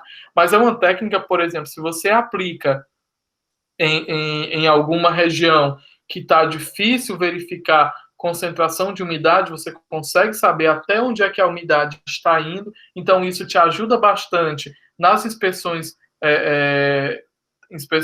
técnicas, né, para você saber qual é a tua fonte de umidade e também começar, se você joga isso num programazinho de simulação, as diferenças térmicas, né, elas fazem com que o material se dilate e se contrai. Então, onde você tem uma temperatura mais baixa, temperatura mais alta, esse contato entre essas duas zonas, ali é uma zona provável de surgimento de fissuras, né? Eu já vi uns trabalhos, por exemplo, do pessoal de Perugia, né, utilizando essa câmera e da Universidade de Ottawa também, e da Universidade de Quebec, para prever o surgimento de cracks, né, de fissuras em revestimentos. Então, a termografia, ela tem essa pegada. E aqui eu tenho alguns casos, né? Por exemplo, você também pode verificar o isolamento, né, de edifício. Aqui eu tenho uma foto da Basílica de São Pedro, né? Você nota que não tem praticamente fuga de calor do interior para o exterior. Aqui na Capela Sistina, né, nós utilizamos essa técnica para ver onde é que nós tínhamos pontos de entrada de calor, né, na região e, logicamente, tentar detectar pontos onde as fissuras elas iriam surgir, né, que seriam basicamente ali nessas regiões arqueadas onde vocês veem em vermelho, tá? No Coliseu, nós também tivemos uma experiência de utilizar para poder detectar os materiais de diferentes métodos construtivos e também diferentes comportamentos de dilatação. Porque, no caso das alvenarias, a dilatação térmica ela influencia bastante, quer na aderência, né, entre a argamassa de assentamento e o tijolo, mas também no surgimento de fissuras quando eu analiso o plano, tá? Então, uma análise mais minuciosa, ela leva a essas identificações de regiões prováveis de surgimento de fissura, tá? Isso aqui é um monitoramento que nós fizemos também de uma fissura. Vocês podem ver que essa fissura ao longo do dia ela vai tendendo, né, a não ser tão identificada, mas a gente consegue ver as diferenças, né, entre os horários. Por exemplo, entre as 15h30 você quase não nota a fissura, enquanto que pela manhã você nota a fissura aqui, né, no primeiro quadradinho, muito bem delineada, tá? Então, a termografia, para eu poder terminar os demais, né, vou correr um pouco, tá? A termografia ela tem esse uso, aí no final vocês fazem as perguntas que quiserem. O parcômetro, pessoal, é uma técnica eletromagnética, tá? Então, você tem um campo eletromagnético, e esse campo eletromagnético, ele é influenciado pela presença de metais. Então, à medida que os metais, eles vão... isso aqui era para funcionar. À medida que os metais, eles vão sendo detectados, eles alteram esse campo eletromagnético, e aí você, com a deformação desse campo eletromagnético, você tem a sinalização de que ali, sim, eu tenho um metal. Esse ensaio, ele pode ser utilizado para estimar os diâmetros das armaduras, mas, assim, isso é uma percepção só pessoal minha, só a minha opinião, que não vai mudar o mundo, tá? Eu não confio muito, porque para detectar metais, sim, ele é ótimo, mas agora para detectar o diâmetro da armadura, eu tenho notado, assim, umas distorções, tá? Porque se a gente tiver mais umidade interna, então isso influencia muito nessas medidas, e a gente, às vezes, olhando o concreto de fora, você nota que ele está seco, mas internamente tem alguma umidade ali, se tiver um vazio, então ele vai te dizer que você tem uma barra de aço maior do que o que lá está. Então, eu sempre faço isso, mas eu vou abrindo alguns pontos para poder verificar, tá? Então, essa medida é basicamente, eu tenho um campo eletromagnético, como eu falei, e esse campo eletromagnético, à medida que ele vai se aproximando de um material também condutor, um material também com campo, né, como metal, esse campo ele sofre alguma deformação. Então, à medida que ele vai se deformando, é porque existe mais ou menos metal ali naquela região, tá? Então, ele também tem limitações quanto às espessuras, né, a profundidade de concreto, mas já se pode analisar isso até 20 milímetros, né? Então, para as vigas assim, de edifícios, essa é uma técnica bastante interessante, mas eu gosto sempre de referir o parcômetro como se fosse um ensaio de auxiliar, por exemplo, à distração de testemunho, né? Porque você detecta a armadura para exatamente não retirar a armadura quando você for fazer uma extração de corpo de prova, tá bom? Mas, obviamente, ele também serve para fazer as estimativas dos diâmetros, né? Então, é basicamente isso que ele faz, tá bom? O potencial de corrosão é um outro ensaio de base eletroquímica, né? Esse ensaio, a gente tem uma pilha e mede a condutividade, né? O potencial de condutividade daquele material. Esse ensaio, ele é extremamente influenciado pela umidade. Então, para você fazer a medição, você precisa, sim, ter aquele material totalmente saturado, né? Você precisa estar sempre jogando água naquela região, porque senão os teus resultados vão dar valores mais baixos. Como é que ele funciona? Eu tenho ali no meu concreto armado uma região anódica, né, uma região catódica. Então, entre eles dois, eu tenho uma diferença de potencial elétrico. Então, eu vou fazendo essas medições, coloco um eletrodo de referência, né? Esse eletrodo, ele capta esse potencial elétrico, lembrando que o meu eletrodo, ele precisa estar fixo ao própria armadura, então você precisa fazer um furo na armadura para poder ligar, né, anexar o teu eletrodo de referência à armadura, que aí você tem como se fosse uma pilha, né, e para você poder fazer essa medição. E aí você faz a medição superficial. Como é que eu detecto o potencial de corrosão? Eu não vou olhar para os valores, só para os valores. Eu vou olhar para os pontos de salto, né? Se eu tenho uma região onde tem valores de potencial de corrosão de -100, -100, aí de repente ela salta de -100 para -400, poxa, então se ela está ficando, né, mais eletronegativa, então eu tenho um ânodo ali. Então é essa região onde eu vou ter a corrosão, onde ela vai ocorrer, né? É basicamente por aí, tá? Aqui a gente tem faixas típicas, né, de potencial de corrosão. Aqui, para vocês terem uma noção, a influência da saturação. Então, sempre é importante trabalhar com a superfície bastante saturada, né? A superfície super saturada, na verdade, de água. Ela tem que estar bem molhada para a gente poder fazer essa medição. Aqui, alguns fatores que podem influenciar na corrosão, né? Quer dizer, na medida do potencial, é a umidade, e a umidade influencia muito. Eu vou dizer para vocês, se vocês forem fazer potencial de corrosão e os valores derem muito baixos, em torno de 100, joga bastante água para ver se vai dar maior, porque isso influencia muito. A camada de concreto, a resistividade elétrica do concreto, né? A temperatura e o teor de oxigênio nas barras de reforço. Essas outras, elas vão influenciando um pouco menos do que a umidade, mas se você não tiver umidade, você não consegue fazer essas medições. Aqui tem um caso de estudo que nós fizemos, né, numa torre, eu esqueci agora o nome disso, um mirante, onde nós verificamos, fizemos um mapeamento por área, né? Então nós fomos mapear a base desses 4 pilares do mirante para saber se nós tínhamos pilhas de corrosão ativa ou não. E é importante também dizer que essas pilhas de corrosão elas vão mudando ao longo do tempo. Então aqui, olha, eu tenho um valor de -200 e na região próxima eu tenho um valor de -110. Então eu tenho que olhar para cá. Se nesse -200 e na região dele eu tenho valores, olha, de entre 10 e -20, então nessa região aqui eu vou ter nessa fronteira aí é onde eu vou ter um ponto de corrosão para aquele dia, né? Aqui também, então, mais uma vez, é importante não olhar para os valores extremos, mas para o valor extremo e qual é o valor que está na região do entorno dele para poder verificar essas pilhas, né? E, basicamente, nesse estudo, nós verificamos que a corrosão, nós tínhamos pilhas ativas na base até uma altura menor do que 20 centímetros desses pilares. O que isso me diz? Isso me diz que se eu for fazer uma intervenção, essa intervenção ela pode ser focada nessa região, ao invés de eu trabalhar na estrutura toda, tá? Depois nós tivemos um outro caso de estudo, que foi de um edifício abandonado, onde nós jogamos água e sal para saber como é que água e sal influenciavam no potencial de corrosão, né?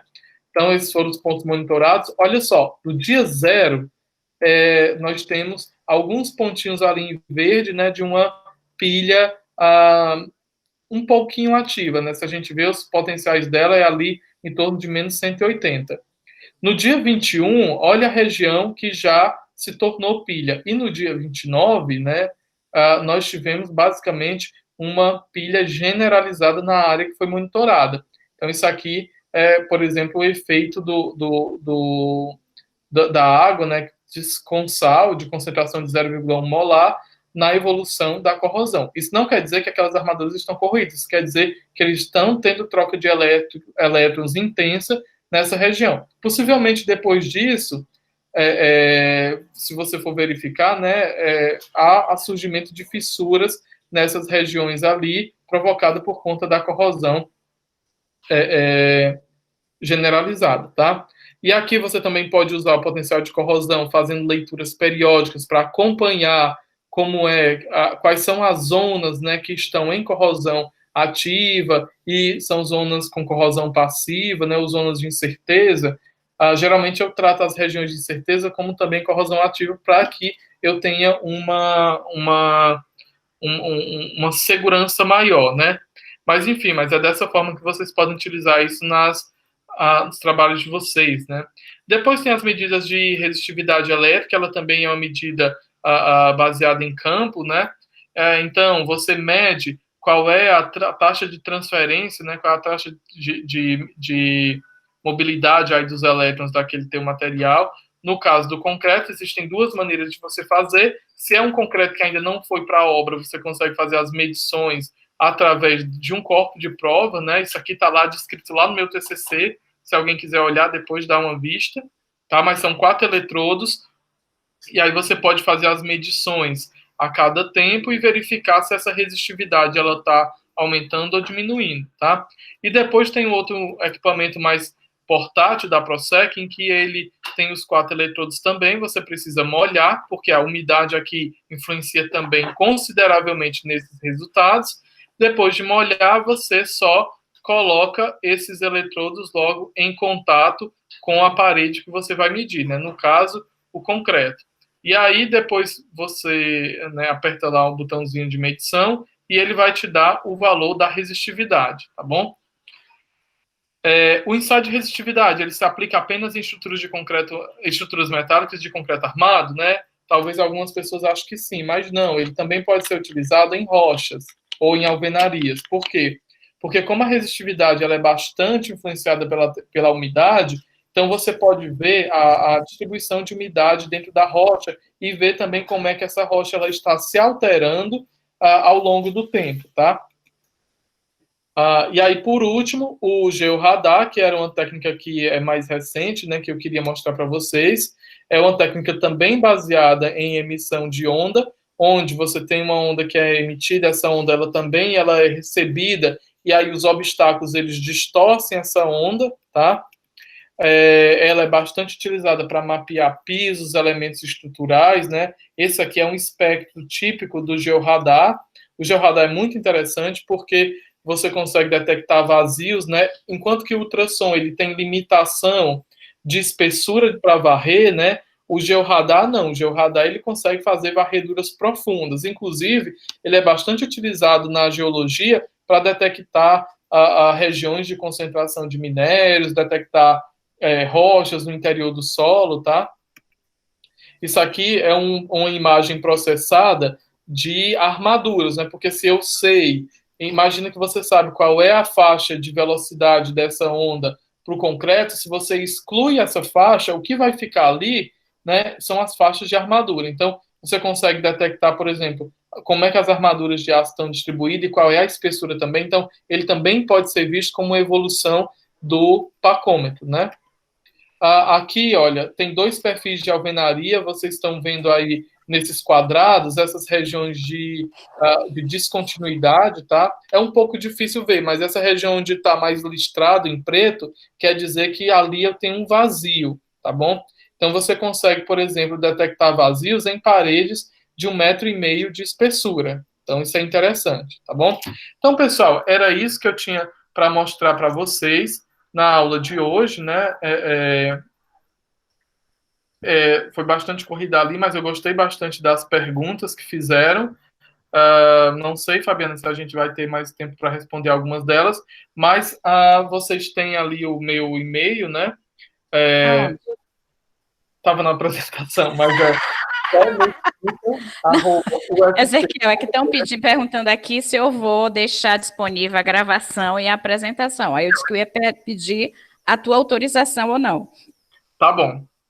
Pode deixar. Os slides, pessoal, eles estão disponíveis, né? Pode deixar, posso te mandar, né? Mas ele está lá disponível no ResearchGate. Depois eu posso até jogar de lá de novo e aí mando o link para eles baixarem. Mas a gravação, sim, pode disponibilizar, tá bom? Tá bom, eu faço o link. Alguma pergunta aí? Alguém tem alguma pergunta a fazer? Por favor, escreva ou então abra o microfone, tá? Enquanto eles criam coragem, eu vou fazer uma pergunta, Ezequiel. Esse georradar, por exemplo, que você faz que ele detecta a armadura, né, ou do pacômetro, por exemplo, se eu quiser detectar a posição de estacas, ou tubulões, ou seja, ele consegue fazer isso? Por exemplo, eu passar... porque ela vai estar na vertical, a armadura, e não na horizontal, né? Ele consegue, porque no caso, você vai, assim, o georradar, Fabiana, a Raquel, né, que foi minha colega de doutorado, ela tem muito mais propriedade para falar sobre o georradar do que eu, mas ela utilizou no mestrado dela para detectar camadas de minérios, né? Isso é uma profundidade muito, muito alta. Então, no caso de uma estaca, você vai encontrar uma perturbação na onda e, por exemplo, a partir de 15 metros, você vai notar que essa perturbação ela vai mudar. Então, você vai saber conseguir estimar que ali tem um outro elemento, tá? Entendi. Tá, é possível. Mais alguma pergunta, gente? Deixa eu ver aqui. Tem aqui, ó, uma do Nicolas. A influência da dilatação térmica nas alvenarias é mais maléfica ou benéfica para a obtenção do resultado do ensaio de termografia?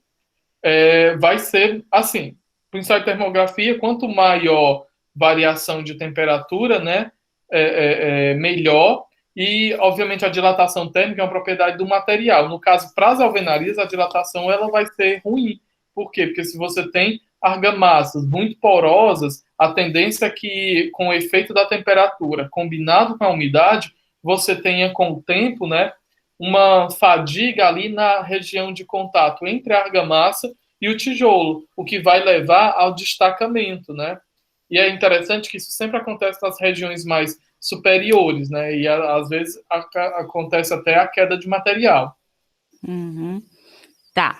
Então, quem quiser o link, né, da gravação, só deixar o e-mail aqui que eu envio depois, tá? E eu queria agora, para finalizar, que eu ainda vou fazer comida, porque agora com essa história de online, meu Deus, tem todos que almoçar, né? Eu só ia pedir aí para todos ligarem aí, eu achei o máximo que eu participei de uma defesa semana passada, aí eles pediram para todo mundo ligar a câmerazinha, né, para a gente olhar quem tá aí, para poder dar um tchauzinho, pelo menos ficar menos impessoal. Aí tá todo mundo indo embora. Aí, ó. Oi, Paula, olha aí. Tudo bom, Regina, Laís, tá todo mundo aí, olha aí, ó. Tem gente que eu nem conheço. Ah, que bacana, Daniel, né? Tá aí, ó. Vanessa, minha orientada, Thaís, Wagner, vamos por aí. Nós temos participantes até da Austrália, ó. Eu vi aí o Henrique, ele olha aí, viu? Viu? Como você é famoso. Queria agradecer a todos que estão aqui de fora, né? A gente dá uma embaralhada no início da nossa cabeça com tanta tecnologia, mas depois a gente vai assimilando como pode usar, né? E ela está aí para isso, né? Fabiane, tua câmera. Cadê minha câmera? Meu Deus. Logo eu. Apareci. Né? E ela está aí para a gente utilizar, seja em obras novas, né? O restauro também tem que se abrir, né, para essas tecnologias, para conservação, né? Fica aí uma linha de pesquisa, várias linhas de pesquisa, né, aí para serem desmembradas, quem quiser fazer pesquisa, quem quiser fazer doutorado, mestrado, né, Valéria? Sim, Ezequiel. Né, a gente vai inserindo aí isso dentro das nossas pesquisas. Agradecer muitíssimo, Ezequiel, né, e vamos... Fabiana, deixa eu só deixar o e-mail, né, para o pessoal que quiser tirar dúvidas, né, o e-mail é mesquita@ufc.br, tá? Eu prometo responder, assim, em tempo hábil, não vai ser tão exatamente, mas, assim, 2, 3 horas tá ali respondido, tá? Mas qualquer dúvida que vocês tiverem, né, quiserem também acessar os conteúdos do nosso laboratório, né, tem lá o Instagram, LAREB, tracinho UFC, e a página www.lareb.ufc.br. Repete novamente, e-mail, emesquita@ufc.com, não, .br. Só .br, tá? ufc.br e o... E o Instagram do laboratório, né, é lareb, underline, UFC. Tá, Lareb, L-A-R-E-B. Isso. Tá? E entre em contato, se ele não responder, vocês me avisam que eu brigo com ele. O laboratório de vocês, fique sabendo, tá de parabéns, Ezequiel, porque tá muito bem equipado, viu? Obrigado. Mas a gente não tem GPR, não, tá? Mas quem sabe, né? Nos próximos... Quem sabe, né? Tá? Eu tô pretendendo, tô dando uma olhada. Ah, sim, me dá Nos seus slides você citou o tal de Martini Martini, não foi? Martini no GPR. Sim, Não foi no GPR. foi. Essa tua amiga. É nossa amiga também. É a Ela tá Raquel. aí, é a Raquel, ela é de Belo Acabou de sair. Horizonte. Tá bom. Então depois tu me manda essa referência para eu passar para alguém que está aqui na sala para poder estudar. Tá bom, Viu o GPR que eu tô querendo utilizar num lugar aí. tá certo. Tá bom? Tá bem. Só espero que vocês tenham aproveitado, né? Tenha sido algum conhecimento novo. Enfim, e qualquer coisa, só nos contactar ou contactar a Fabiana, né? Que a gente não souber, a gente diz, não sabemos. Exatamente. Tá Nós bom? sabemos. Obrigada, gente. Beijinhos. Tchau, Tchau, tchau. tchau, tchau. Depois eu te passo também o link. Tá bom. Tchau. Tchau. Posso desligar? Ai, tem que parar de gravar. Tem um monte de gente dizendo obrigada aqui, viu, Ezequiel? Depois eu te passo. Eu tô vendo aqui todos. Tá vendo? Tá bom. Posso desligar ou tu vai ficar aí? Não, pode desligar também. Aí. Eu vou parar a primeira gravação. Eu acho que para essa gravação.